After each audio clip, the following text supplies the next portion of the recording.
For the viewers at home, Major League mindset. Brandon Geyer, ran into him last year.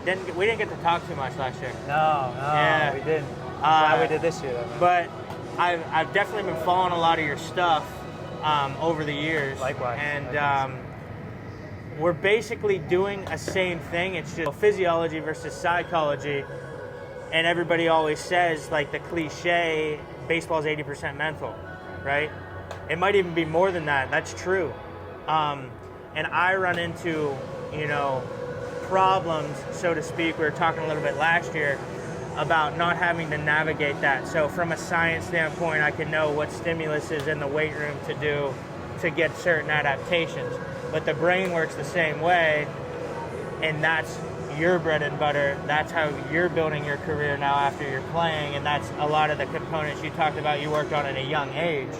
So just, if you can, for our viewers here, go into a little bit about what is Major League mindset, how it developed, how it started, how really dialing into the mental side of this game allowed you to make it to the big leagues, allowed you to have success, and allow you to help all these guys here. Yeah, man. So first off, appreciate what you do, because what you do on the physical side, the mental side, as I told you yesterday, like that combined, I think that's how players really truly, whether it means big leagues or college, they find out and they have no regret because they find out how good they can be, Yeah. But as far as for me, so my first 3 years in high school, Herndon High School, Northern Virginia, dude, I was pretty below average, man. As a junior, I hit 270, like no colleges talking to me, and the main reasons, no emotional control. I relied on results for confidence. I feared failure because I had no idea how to handle it. In a game of failure, I didn't know how to handle it, so I didn't want to look bad. I was so afraid of what people would think of me. I couldn't slow the game down. You name it, that was me my first 3 years. And then a coach basically said, Brandon, I know you want to play in college. There's no way that's going to happen unless you make a change. So heading into senior year, long story short, I started to train it, especially read the book Heads Up Baseball by Ken Revisa. Okay. And then started to apply everything. And it's like, finally I had like mental tools in the moment. I make a mistake. Instead of hoping the next ball's not hit to me, I could like quickly flush it and reset and bring it on, hit the ball to me. So like mental tools to change the mental state in the moment. Routines to really just create structure, not just on the field, but throughout the day, like AM routines, PM routines, create like a checklist of like, when I do these things, I show up at my best, and doesn't guarantee success, but I'm stacking the odds in my favor. So as athletes, if we can just do our part to increase the odds, that's what it is. So like you asked about Major League mindset. So really my sole mission is just to empower athletes with a mindset that enables them to consistently show up as the best version of themselves on and off the field. And we'll talk about the identity piece and how it's important to separate the two. But it's really, okay, how can we implement routines, habits, and mental tools that just kind of make locked in their default? So like at any time, they know their best self is showing up and they're in control. They can slow the game down. And I think two things will happen when they do this. They'll enjoy the game more than ever, because this game, everyone out there, this game's a grind. So what if you can just enjoy it more while also skyrocketing your performance? It doesn't have to be, oh yeah, I'm getting the results I want, but I'm not having fun. What if you could have both? Yeah. And so like that's a big part of what I do. And so yeah, that's how Major League Mindset came about in 2020, why I started it, and just loving to take everything I learned from my roller coaster and give it back, because I know it's a long answer, but you brought up baseball is at least 80% mental. And it is, when the players here, they go to higher levels, I think it gets close 90 to close to 100%. So then it becomes, I ask them, what percentage of the time do you train that side of the game that you just told me is 80 to 90%? I'll ask that to a player, and they're like, oh wow, I never thought of it like that. Probably 0 to 5% of the time. And the main reasons why, I believe, they've never been taught how to, or maybe they haven't failed, they don't think they need it. They might not think they have enough time to. So what I like to say, man, is 1% of the day. 14 minutes and 24 seconds is 1% of our day. Like, people say all the time, let's just get 1% better. Well, 1% of our day is 14 minutes, 24 seconds. So what if just intentionally training your mind through meditation, journaling, visualization, breath work, and other ways, just 1%, every athlete would be like, oh yeah, I could put my phone down. I have at least that much time in my day. So once they do that and notice it, it's night and day how they show up, and then the enjoyment, the confidence, the focus is there. Yeah. So I'll stop talking now. I know I said a lot, but like, yeah, man, this is everything. It's unbelievably important, and it's like, I was a Division I ball player, okay, and that is what ruined my career, is like, you know, going down that dark rabbit hole of the afraid to fail. I'm sitting in the outfield, wind's blowing, I'm like, please don't hit me the ball. I've been there, right? Yeah. So that whole type of thing, it is what ruined my career. And athletes that I train to this day, so when we talk mental side of the game to it, I've heard come up like, mental side of the game, it's like, if I'm failing, how am I going to have a positive attitude? If I go 0 for 4, how am I going to have a positive attitude? How you hack the system is you get a hit, now you feel better, right? You brought up a point to where you were able to kind of flip that upside down to still have your, you know, glowing mentality, your positive attitude, if it will, building confidence without having success, is what I'm trying to say. Yeah. When I was playing, I'm like, how in the world would I ever achieve that if I just went 0 for 4? Yeah. Yeah. And the stuff I've been seeing from you post out recently, I think that was literally a caption of one of your posts, like how to gain confidence without, you know, success or whatever. It might have been. Yeah. Like that, what you talked about back in high school. It's hard to make to the big leagues if you're a freshman, sophomore year of high school, not that good, right? Like at that level. So for you to be able to flip it is incredible, but there's a lot of kids in that boat. Look at the field here. This is a little bit different story. These are the best and the best. But what about a kid back then, right, that is failing now in high school? Yeah. That is maybe in their freshman year of failing, but they do have dreams, they work hard, they want to be a big leaguer. Yeah. Right? That's the missing piece. How do you do that? What steps can you do to have confidence still without having success? Dude, amazing question. Amazing way to frame that up, dude. So yeah. I believe, how can we turn success into a system? I'm sure with you and like the physical side, you kind of have a system, a program they run it Correct. through, and like, hey, if you're disciplined and you do this with all the athletes you've had, it's going to work, but you get out what you put in. So how can we, on a mental side, develop a system that will pretty much guarantee success, but not external success. Yeah. Internal. Like how can we get them to win the internal game? Because I think the ultimate battle we all have going on is the battle within, the battle between the best and worst. Because we all have a lot of good, a lot of bad inside of. Like, you know, good, bad, positive, negative, courageous, fearful, confidence, self-doubt. That's in all of us. Yeah. So which version are we feeding? Which one are we starving? And we feed it and starve it with our actions and our self-talk.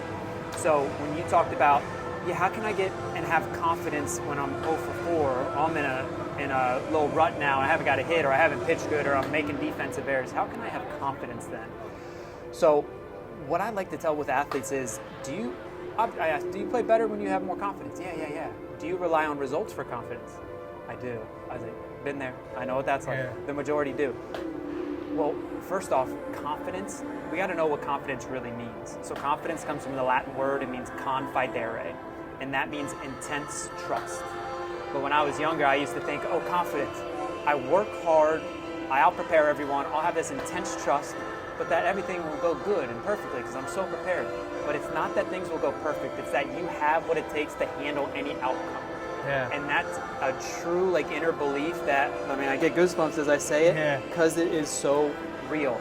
And in my talk with the players yesterday, I said, boys, please remember these 7 letters. If you want to develop and earn that intense trust, there's only one way to do it. It's not results. Results will, of course, make you feel more confident, but in this game and in life, they're not always going to be there. So these 7 letters that were taught to me a long time ago can help you earn that intense trust, and it's DWYSYWD. DWYSYWD. It stands for do what you say you will do. So with players, if you say you're going to start eating better, eat this, don't eat that, especially when you don't feel like it. If you say you're going to prioritize a PM routine to set you up for a good night of sleep, well, don't be scrolling on your phone, don't be playing video games. Try to do what 1%ers do. Don't do what the 99%ers will do. Yeah. If you want to get what 1% of people get, you got to do what they're doing.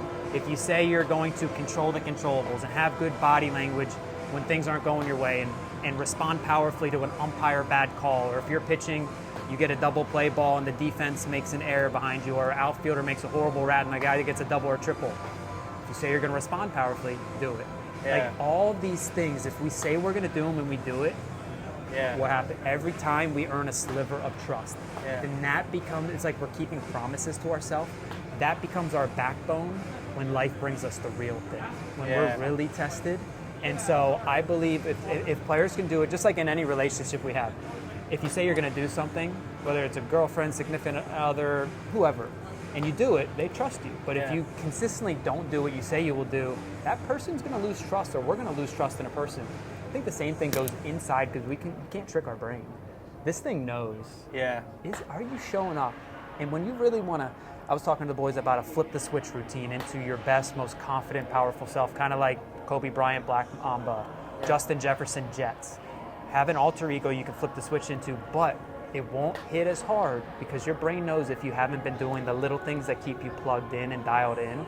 So when you really try to flip the switch, it might not work as well as you want to because you haven't been showing up. And quick story about the flip the switch, if I can. Game 7, bottom of the 8th, 2016 World Series. I'm on deck. They bring in Aroldis Chapman to face me. Instantly, but I've been trained this. Instantly, I name the best and the worst inside me. Instantly, the scared sheep was trying to take over. Brandon, don't strike out here. Brandon, put the ball in play. It's the biggest step out of your life. Don't look bad. Don't mess up. But I trained myself, like when I first hear that voice, being aware, it's called 2 A's, awareness plus action. I'm aware that not so good version of me is trying to take control, especially when we're out of our comfort zone, it's really gonna do that. And so I would literally, my alter ego, a hungry lion, that's why I have a lion here, I have a lion on my back. Lions just always meant a lot, just meant power and discipline. Absolutely. You know, and so I would flip the switch, I'd close my eyes, and I imagine flipping on a light switch, becoming a lion, eating the sheep's head off, and now from that moment on, positive self-talk. I'm a hungry lion. I would go over my affirmation. It was confident, powerful, and undeniable. I'm a hungry lion who's confident, powerful, and undeniable. And what that does, man, it starves the worst version. Like it's drowning the sheep, right? And it's feeding the best. So then as I'm walking to the plate, barrel the bat with my hands, bring it on, Chapman. This is what I trained for, bring it on. And it doesn't guarantee anything, except for you're gonna increase your odds and feel better. And when we feel better, we play better. I ended up coming through, line drive double and biggest at bat of my life. But we'll have to put that clip up there. But wouldn't have happened if I didn't just do that process right there. It could have, but the odds of it happening significantly lower.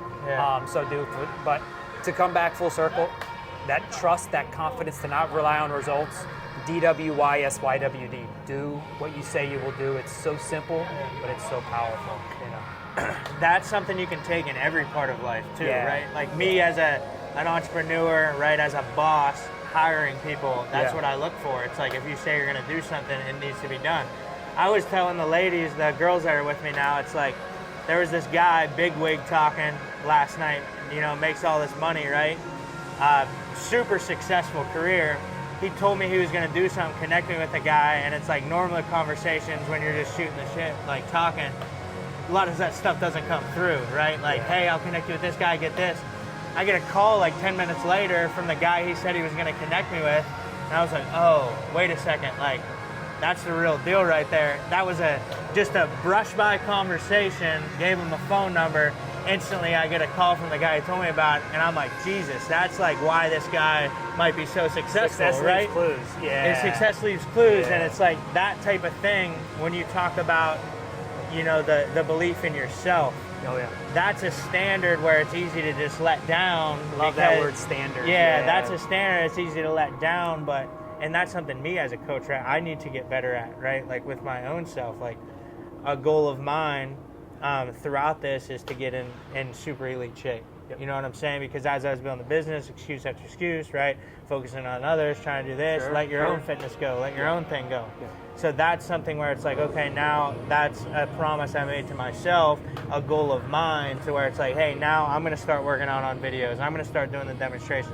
I'm not just going to rely on all my big leaguers. So that's a promise that I refuse to break, to set that standard for, you know, now we got multiple more employees, got the followers and everything. So I need to be able to set that standard. So it's cool to use that to, in the game, okay, it's important at these guys' level, but also in day-to-day life, in communications, a guy like that said he was going to do something, did something, now it's like, that guy's the real deal. And you have trust in him. You have trust in him. You have trust in him. So now you need to have that trust in yourself. Like it reciprocates, you know? Yeah. Yeah. And that's just something I could never figure out too when I was playing that way. And from a strategic standpoint, you talked about the Chapman situation. You actually thought about, hey, that's my black sheep. Like, that's think my through your head. Yeah. Okay, you see that? It's like, oh no, that's my sheep, and that's something. Okay, and then you're like, all right, bring the lion out. Yeah. That's a cool strategic to separate you from that. It's like a mental system, Yeah. like on demand. Like, okay, in two ways. So awareness and action. Because without awareness, what we're not aware of, we can't do anything about. Yeah. And so that's a hard part. You're in the World Series or any moment like this. Players out here today. Your All-American game, maybe the biggest game of their life. Oh, they're on deck. Big moment. Heart might be racing. Yeah. So first in those moments, this was something that changed everything for me. In high school, I would get nervous about being nervous. I'd be like, oh, what the? Why am I scared? Why am I nervous? Well, because I was afraid to fail. I didn't want to look bad. And I thought that feeling was not a good thing. But then I was trained and taught that, Brandon, those feelings, it all comes down to how you perceive them. You have that high arousal, you have that heart rate, you have the butterflies going. Let's get them flying in formation by thinking, thank you, body, you're giving me energy to perform. I'm not nervous, I'm excited. It's like the feelings of our body of fear and excitement, scientifically proven to be the same thing. It literally comes down to how we perceive those feelings. Yeah. So if players can, if and when you have those feelings, they're coming. When you do, think of it as a very good thing. You'll get the butterflies flying in formation, but then more importantly, instead of like a threat response and you get tight and tense and like the fight or flight is initiated in your body and you get like this cortisol release and you're like stressed, you'll have this challenge response. Yeah. And then if you pair that with your breath, and three of the most powerful words that I didn't make these words up, but are very powerful, bring it on. When you say these, I'm telling you, it activates a different part of you. And three words that players want all the time: free and loose. When they're playing free and loose, when you were playing, when I was playing, when we're free and loose, we're dangerous. Yeah. So how can we eliminate the obstacles to create the consciousness where we can be free and loose and in that flow state more consistently? And the number one sabotager of that, our obstacle, is anxiety. And anxiety is worrying about the future. I know what that's like. I'm sure you do. We all do. It's a common human emotion. So when we worry about the future, we're not where the flow state lives in the present moment. So once again, it's awareness. Oh, I'm thinking about a past mistake, or I'm worrying about the future. Okay, let me take that deep, meaningful breath, have my affirmation, get me back to the present moment, and just to bring it back, have these mental systems, these tools and routines, just on demand. I like to think like Batman. He has like tools. Yeah. Okay, let's have a mental tool. This situation, I'm gonna do this. Yeah. I'm feeling fear or nervousness, I'm gonna use this routine. And it's like many people, there's just like guesswork and there's nothing really intentional because they haven't trained it. So when they can develop that, it literally changes everything, how they show up for themselves and for others, and just take some intention, you know. Yeah, and that's okay. There's not too many guys that I think the reason why it's not trained is one, like us as male baseball players, like anytime when it comes to internal feelings, a lot of guys don't want to talk about it, right? And then also, it's changing though, which is good. You're right, because the guys like you are setting it in place because you want to get as specific as possible, right? I'm not going to listen to a guy on the mental side of the game if he's never played the game. You know, just me personally as a dumb athlete coming up through the system. But just like a lot of athletes aren't going to listen to a hitting coach that didn't have success hitting. That's like the mindset with a lot of guys, believe it or not. So that's why a guy like you is very unique, getting the niche, staying in baseball, because there's relatability there. If there's no relatability, you can't say. I've seen, therapists and stuff for my performance anxiety, and it's like, it's BS, in my opinion. I leave there like, man, this was a waste of time because there's no relatability factor to it. There's not a lot of guys doing what you're doing, this specific with baseball, so that's why it does take a guy like you to come in and you definitely found a good penetration into the market, so to speak, which is amazing. So that's what they need. So that's why me as a coach, as a strength and conditioning coach, working with all these players, when that type of stuff comes up, it's cool to build this relationship because now I can send them over your way. And just like I outsource our nutritionist, our physical therapist, it just could work really cohesively. So I definitely want to talk to you more about that, get your contact, and how we can, cross-blend players. A ton of guys nowadays, because minor leagues made their cuts, right? The draft's way shorter than it used to be. So a lot of guys still hopeful of trying to make it or extend their career are joining these different indie ball leagues and everything. Yep. And we get a lot of guys, a lot of these indie ball guys that are nearing the end of their career, starting to, freak out because baseball has been their identity their entire careers. Now a guy, right? We're open 5 years. Guys have been with us for 5 years, so you see the natural trajectory. All this hope, starting to have success, climbing the ranks. Something happens, they start to fall off, and their complete demeanor of how they approach everything falls off. Their relationships with their girlfriends and, getting in fights that they never should be, staying out. Guys are staying out at night, right? That would never do that in the beginning. They're not making the sacrifices to continue to get better, and you can naturally see now they're done. I get a call, hey, Summers, I'm done. This is my last year. Do you offer hitting lessons? Can I get in and try to do pitching lessons to stay in the game? This is a conversation that happens a lot. Yeah. So when you went through it, right, you did achieve the highest level, but you had to make the transition. It's cool you stayed in the game. Me too, I got really lucky with how my situation panned out. But that is a real thing that a lot of people don't talk about is when it's time to hang up the cleats. If baseball's been your complete identity, how's that transition? Well, everything you just said, dude, my first 3 years in high school, that was me to a T. And, I told you yesterday, when I would have a bad game, it would come off the field, and mental health, all that stuff, because all my self-worth was tied to who I was as an athlete.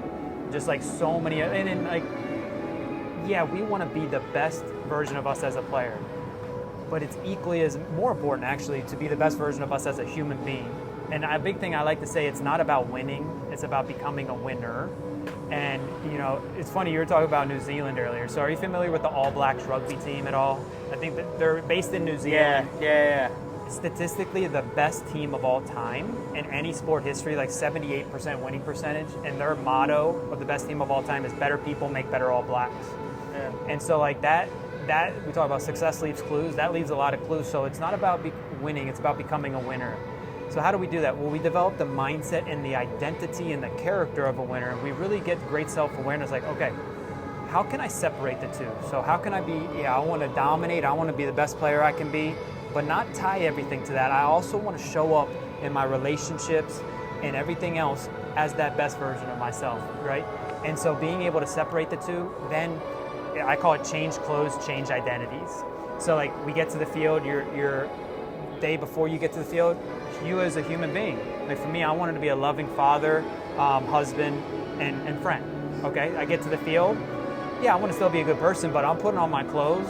I'm a hungry lion now. So I changed my clothes, I changed my identity. And then after the game, I'm 0 for 4 with a couple strikeouts. Yeah, reflect in the journal real quick, kind of cultivate that win or learn mindset. And then what I like to do is shower and shower well. Great game, horrible game. Let's reflect, let's learn, let's shower it away. Let's try to be as neutral as possible. Then I put on my street clothes, go be with my family or friends or just go back home. Now I'm flipping the switch into the version of me as a human, as a person, off the field. Yeah. So helping athletes separate on the field, off the field, and name it. Like I told you, off the field, loving father, husband, friend. On the field, hungry lion.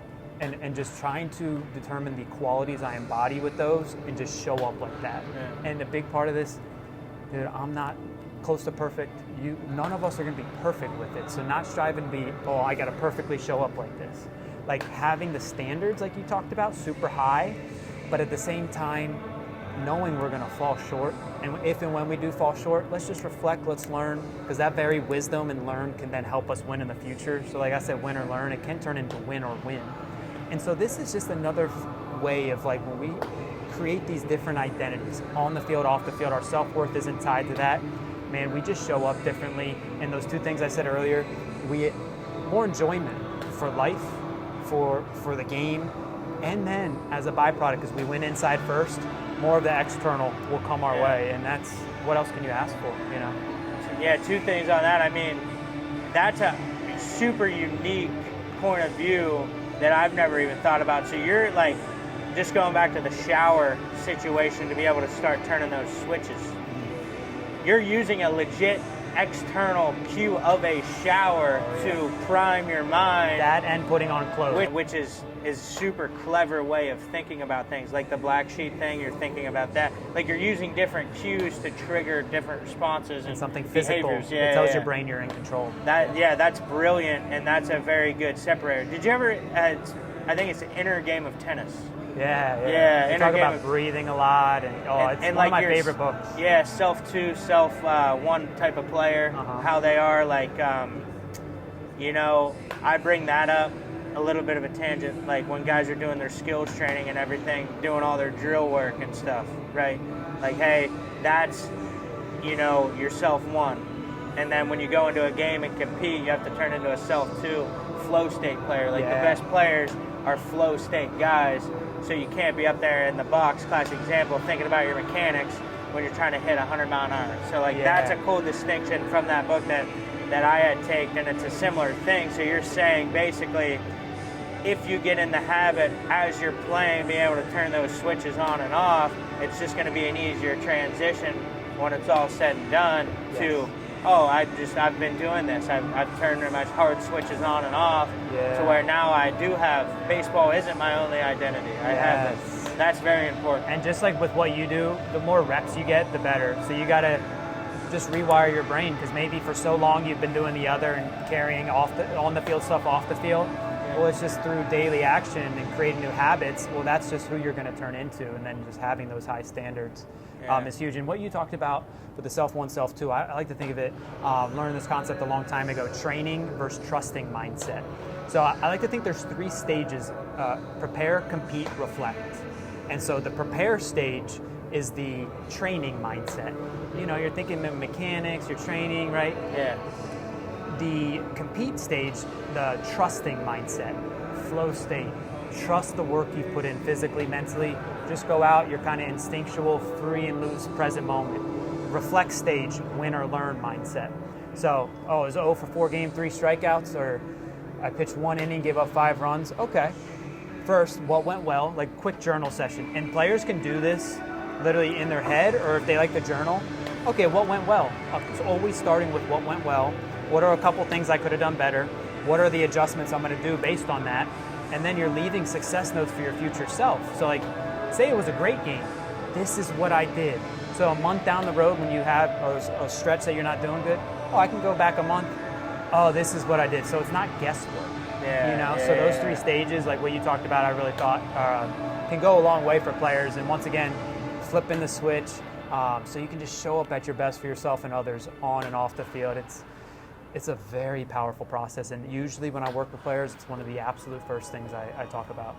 Yeah, you can always go back. Like, you can even get super dialed in with it on, like even a pamphlet on pitches that I've been sitting, pitches I've been, pitches I hit, how I approach that AB. Yeah. You listen to a lot of the old school guys, like Dante Bichette Sr. comes to the facility a lot, and he talks about, like, talking to him, he can bring up a present moment, a pitch that he hit from 25 years ago off a certain guy. Yeah. And now, like, I'm trying to, and like a guy like him too, and you probably, right? Tommy over there, like. Yeah. It's the guys that are successful place themselves in that situation. I don't know if they document the process. Dante Sr. said he came in and asked himself questions based on that. Like, was I ready to hit the fastball? Was I, did I accomplish my goal? Did I swing at the pitch I sat? Whatever it was, but that was a checklist that he had and wrote down. Yeah. Right? Yeah. And people, like journaling, like you had talked about, how you feel in certain situations. So different triggers that, because we're creatures of habit. So different triggers that we have throughout the day, if you've been in that situation before, you can go back to how you felt and then maybe how you overcame it or didn't overcome it at that time. Yeah, 100%. Yeah, so the journaling is big. And to get back to the confidence piece, man, a lot of times for players, they're so focused on what's out of their control, and they base their confidence on that. As a hitter, outcomes. you can do everything right and you're not going to get a good outcome. So what if we, as hitters, we can start to base our confidence off of what's in our control?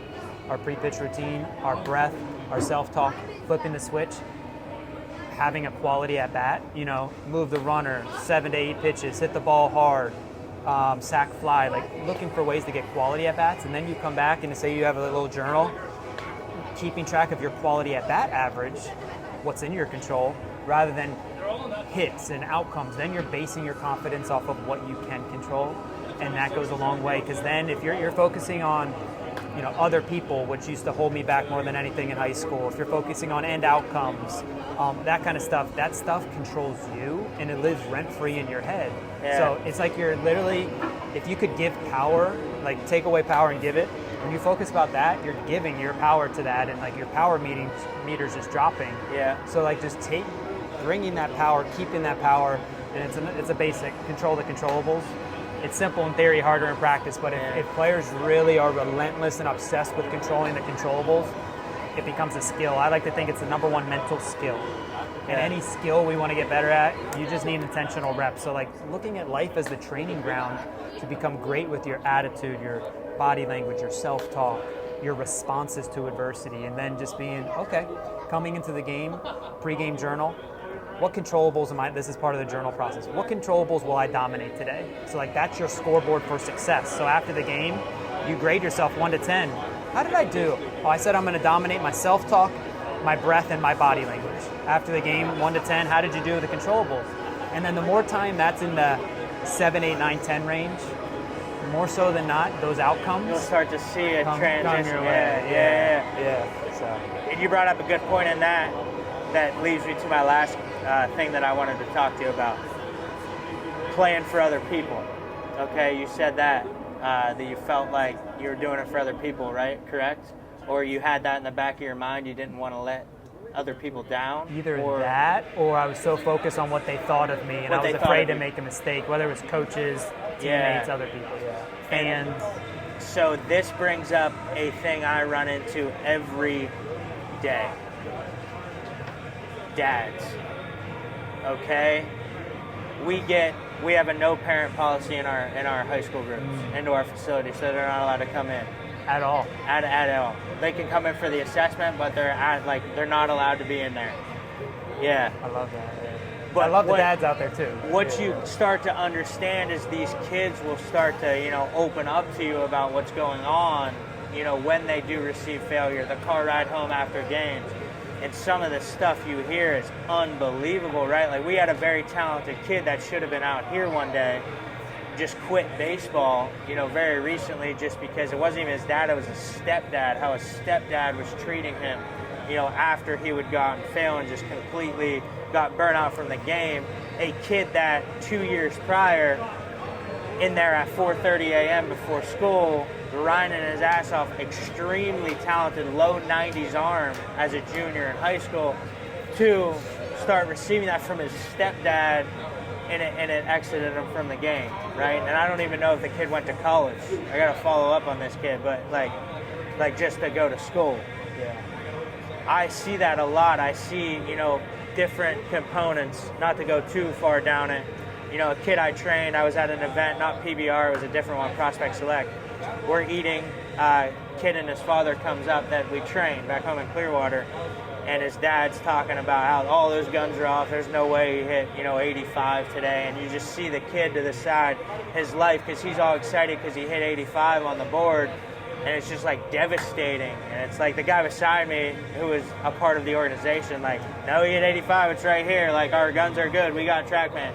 But that type of attitude is a real thing a lot of kids experience, right? Those parents, those bad coaches, right? That are, dragging them down rather than bringing them up. So that's a super unbelievably loaded question, right? It's a real But thing. how do I do that? How, if I'm a freshman in high school and my dad's a jerk off to me, like putting me down, like, what do you do? How do you navigate that? How do you encompass that and just kind of like brush it off because you live with the guy every day? Yeah. But like, what can I do? What's some steps that I can take mentally to I guess bear down and get through it so I make it to college. I mean, you're so spot on. I hear it all the time. Yeah. I was so blessed and fortunate. My dad was like the exact opposite, so I can just go out there and do my thing. If I was 0 for 4 in the car ride home, if I didn't want to talk about the game, we didn't even talk about the game. So I think that car ride, and I know this is to answer your question, not for parents, but car ride is everything. So my 3 young kids, I get in the car, if they don't want to talk about the game, I don't even talk about it, man. Like, obviously I want them to do good and have fun, but like, good, bad, or ugly, whatever. So that's a side note, but I think a big part of that, I mentioned it, control the controllables. Easy to say, it's harder to do. If we practice it, it'll be good. Can you control your father or stepdad or mom, dad? No. Can you have a conversation with them? That's in your control. Let them know how you feel and be open and develop that trust and everything. But I think it comes down to like what used to hold me back. I wanted this validation from everybody, whether it was scouts, parents, you know, all this stuff, friends, external validation is what I was all obsessed with. Then I was like, no, internal standards. Let my internal standards and my routines and habits and values live in integrity with those. And then at the end of the game or practice or day, I can ask myself, did I live up to that? Not did I live up to someone else's and try to validate them and do it for them, you know? Did I live up to my standards? And if I did, that's a win. You know, even if it was 0 for 3 or 2 punches, like, that's a win, man. And it's a concept that it's so simple, once again, in theory, but once they really practice it and believe it in, and they just, we talked about earlier, standards. Yeah. I feel like once excellence is just like their brand, then it just becomes a standard. So like, having these players, like for the internal standards, think about they're a walking billboard. And this kind of going off topic, but they're a walking billboard. Like, what message are they giving off? Yeah. Are they giving off the message like, hey, I'm all in with this, and I am just solely focused on what I can control, to show up at my best, this and that. So that is very, very powerful. And then to answer your question, I just think if these players can get back to what can I control, if it's out of your control, let it go. Don't even think about it. It's hard as a human. It's easier said than done. It's so easy said and done, but that's your only option, I guess. That's when it becomes a skill, and you just need reps. And so you have a parent who is very hard on you and like that. I like to think of this. So these are mantras for Major League Mindset. This OMMS stands for obstacles make me stronger. If you're blessed with a parent like that, that's an obstacle that maybe because of that, well, now you start to train the mindset more than you would have. Yeah. And because of that very obstacle, now you become mentally stronger because you had to go through it, and then that's going to help you through the rest of your journey on and off the field. So like, if we can reframe it and literally, obstacles make me stronger. Thank you, universe. You're giving me an obstacle. I'm going to perceive it as a good thing, as hard as it is. And because of that, it's going to fuel me and help me get better. So like, little reframes like that can go a long way. Yeah, reframing it, putting it into a different perspective. Mm-hmm. And you brought up something at the very beginning, which I get it too. Like, this is helping a very specific group of you guys out there. I know you're dealing with it. He said, start with a conversation. That's a lot to ask. Talking to your pops, talking to whoever it is, like as a high school kid, having a real conversation with your feelings about how your dad's treating you is going to be very, very hard. We get courage. it, but it takes a lot of courage, right? Mm-hmm. But those are little tactics. What are the tactics? Breathe, like. Oh yeah. So for this, I gave it to all the All-Americans here. So it's a mantra wristband. Like, this was the one I gave the University of Virginia baseball players. So when they wear it, these are basically, of all the players that have come through, the top mantras of the program. Like, mantra is like, really the technical definition is it's a mental tool. So like a mental tool that can change your mental state. So arete, what I have tattooed right here, it's a Greek word. It means excellence, but a deeper version, it means to express the best version of yourself moment to moment to moment. So when they think that if they have bad body language, if they're, not responding like they should, I'm not living and playing with arete. So like, it can be a good reframe. Okay. Breathe. Number one mental tool, like at any moment, just reminder to slow down, take that deep breath. Obstacles make me stronger. I already mentioned this, bring it on. This one means execution over expectations. So whether it's your parents' expectations or you go in a game, I gotta do this or that. Like these players today, I talked to them about this concept too. Like, don't go in expecting any outcome. Yeah. The only thing you should expect is to execute what's 100% in your control. KISS means keep it simple, stud. Yeah. And pitch one, I stole this from Jeff Bezos. So at Amazon, Jeff Bezos says every day is day one. Yeah. And that's why I love that. When I heard that years ago, I put it here so I can wake up every day. Today's day one. I said, but I want to put a twist on that for ball players. Every pitch is pitch one. Who cares what happened in the past? That at bat, or you're 0 for your last 10. Who cares what could happen in the future? This is pitch one. How can I do my routine and my breath and my self-talk to go after, like, this is the only pitch that matters. So another just like tools to use in the moment. Yeah, that's what tools to use in the moment. So like tools, if that conversation comes up for that specific group we were talking about, there you go. That's what you got to do. No, amazing, man. A lot of value in that conversation we just had. I know a lot of very specific individuals that I work with every single day are going to take a lot of value from that. It's better him saying it than me trying to articulate it, because he's been there, done it, been doing it for a long time. I really appreciate it, and I'm going to take that too, because that is something like internally right now I'm dealing with. You know, when I have those super tough, conflicting conversations. Oh yeah, no. I get a wristband, man. I got to get a wristband. See it? Yeah. Heck yeah, dude. Heck yeah, bro. Thank you so much. Let's go. Amazing. Seriously, thank you so much. Absolutely. Helping all aspects. Everything we just talked about is going to help you when you're done playing ball, when you get a job, if you want to start your own business.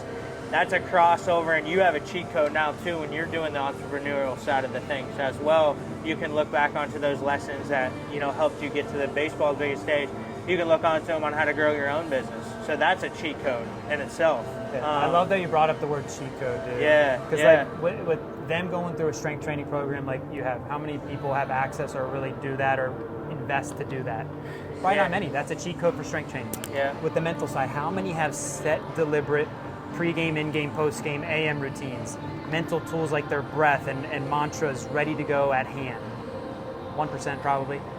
Way less than the strength side too, yeah. That's a cheat code. It is a cheat code. You're taking out the guesswork and, I have the system. If I do it, I'm going to be successful. Like I said, internally first, you will be very successful, and then all will come naturally as a byproduct. But cheat code, I love saying that word too. Yeah. It is true. It is true. So what can these guys do viewing the YouTube video here, conversation? Like, what can they do to get involved, to get, your course that you had sell to work with you directly? What is it that they can do? We'll put a link to it in the description, obviously, but how does it start?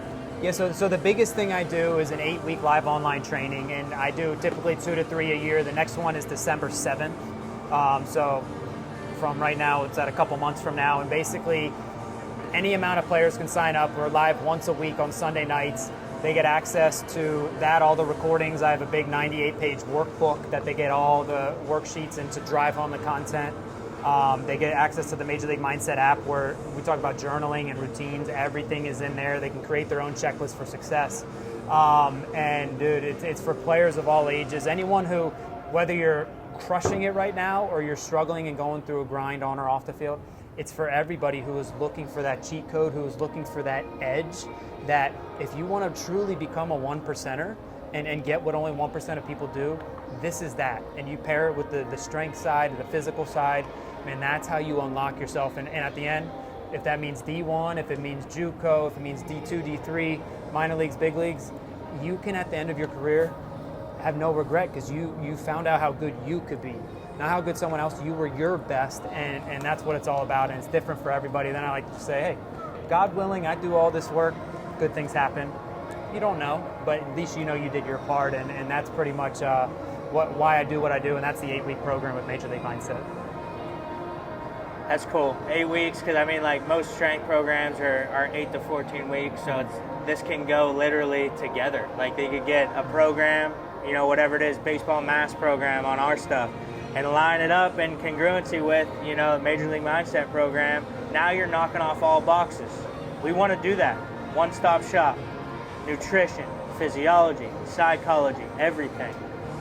And this class ends right as the next season is starting in the spring. So this winter class is typically for youth, high school, and all levels. College, big leagues, the biggest one because it ends right as the next season. So you go into the next season. Once again, even if you're at a high level, now you have routines. a process, set process and system and mental tools that you go out, you feel like a different player, and just how you show up. And I'm gonna say for the 5th time, your enjoyment is way through the roof, and then as a byproduct, your performance is too. So Thank you so much. My We're going to brother. stay in Yeah, touch. absolutely. Great combo. Absolutely.